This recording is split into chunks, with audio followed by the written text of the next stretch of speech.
Assalamualaikum warahmatullahi wabarakatuh. Mungkin pada kesempatan hari ini saya akan menjelaskan salah satu tugas dari dosen saya. Tugasnya adalah komunikasi bisnis. Apa itu komunikasi bisnis? Komunikasi bisnis merupakan salah satu hal yang penting dalam menjalankan suatu bisnis atau perusahaan. Komunikasi ini bisa diartikan sebagai suatu komunikasi yang dilakukan secara verbal maupun non-verbal. Unsur dalam berkomunikasi. Komunikasi meliputi 5 unsur, yaitu yang dikenal dengan formula 5W1H, yaitu yang pertama komunikator, yang kedua pesan, yang ketiga media, yang keempat komunikan, yang kelima efek. Sedangkan aktivitas komunikasi di dalam kegiatan bisnis harus terdapat unsur-unsur tertentu. Adapun unsur-unsur komunikasi bisnis adalah sebagai berikut. Setiap komunikasi tersebut memiliki tujuan yang telah ditentukan dan sejalan dengan tujuan organisasi. Ada pertukaran, setiap komunikasi melibatkan setidaknya 2 orang atau lebih, komunikator dan komunikan. Berisi informasi, gagasan, opini, instruksi. Ini adalah isi dari pesan yang terdapat dalam komunikasi, di mana bentuknya bisa teragam, tergantung situasi, kondisi, dan tujuan. Manfaat saluran personal atau impersonal. Setiap komunikasi dapat dilakukan dengan bertatap muka. Manfaat media khusus atau media massa jika ingin menjangkau banyak orang. Memakai simbol atau sinyal. Maksudnya adalah metode atau alat yang digunakan untuk berkomunikasi sehingga dapat dimengerti oleh penerima pesan. Pencapaian target atau tujuan organisasi, di mana tujuan tersebut telah ditetapkan sebelumnya oleh manajemen. Tujuan komunikasi bisnis. Secara umum, ada 4 fungsi komunikasi di dalam bisnis, yaitu memberi informasi, melakukan persuasi, melakukan kolaborasi, dan melakukan integrasi dengan audiens. Yang pertama, memberi informasi.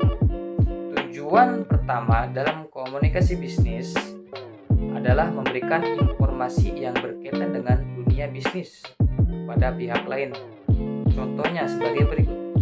Seorang pemimpin suatu perusahaan membutuhkan beberapa pegawai yang akan ditempatkan sebagai staf administrasi di kantor-kantor cabang yang ada.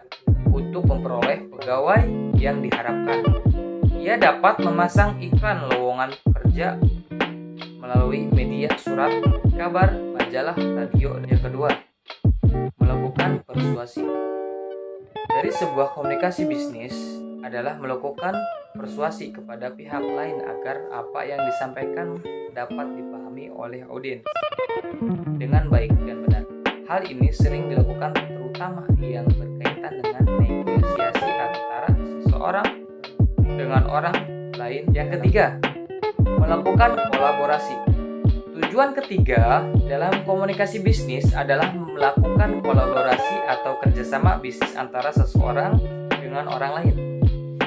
Melalui jalinan komunikasi bisnis, seseorang dapat dengan mudah melakukan kerjasama baik antara perusahaan, dosmetik maupun dengan next. Selanjutnya adalah teknik dalam komunikasi bisnis. Dalam komunikasi bisnis terdapat 3 teknik utama dalam komunikasi bisnis.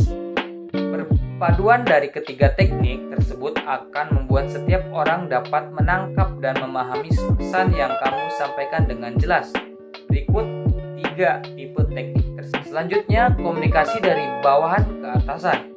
Jenis komunikasi bisnis ini dianggap tidak sepenting komunikasi atasan pada bawahan. Komunikasi dari atas pada bawahan. Jenis komunikasi ini juga termasuk komunikasi internal. Akan tetapi, jika memperhatikan tingkat atau jabatan pada sebuah organisasi tersebut, komunikasi ini merupakan salah satu jenis komunikasi bisnis yang sangat penting. Dalam komunikasi ini, contohnya komunikasi yang dilakukan antar direksi tanpa melibatkan bahan, seperti yang telah dibahas sebelumnya bahwa dalam komunikasi ini harus terdapat timbal balik atau komunikasi komunikasi dua arah. Komunikasi vertikal. Dalam komunikasi vertikal ini biasanya dilakukan antar tingkatan. Jadi, jika dalam perusahaan terdapat tingkatan jabatan atau posisi, komunikasi vertikal ini harus terjadi timbal balik dari komunikasi yang telah dilakukan. Adalah teknik komunikasi verbal. Teknik ini digunakan untuk mendiskusikan sebuah gagasan atau ide, mengekspresikan opini, menjawab pesanan, dan mendengar yang baik. Selanjutnya, teknik komunikasi nonverbal. Menurut data laporan psikologi komunikasi bahwa lebih dari 90% disampaikan melalui komunikasi nonverbal, yaitu 55% bahasa tubuh, 38% nada bicara, dan 7% adalah kata yang disampaikan. Data ini menunjukkan bahwa bahasa tubuh adalah hal yang penting. Oke, yang terakhir adalah komunikasi horizontal. Komunikasi horizontal ini dilakukan pada tingkatan atau jabatan yang sama. Komunikasi ini biasanya bersifat lebih santai atau non-formal. Ya, mungkin sekian dari saya penjelasan tentang komunikasi bisnis. Kurang lebihnya mohon maaf. Wabillahi taufiq wal hidayah. Wassalamualaikum warahmatullahi wabarakatuh.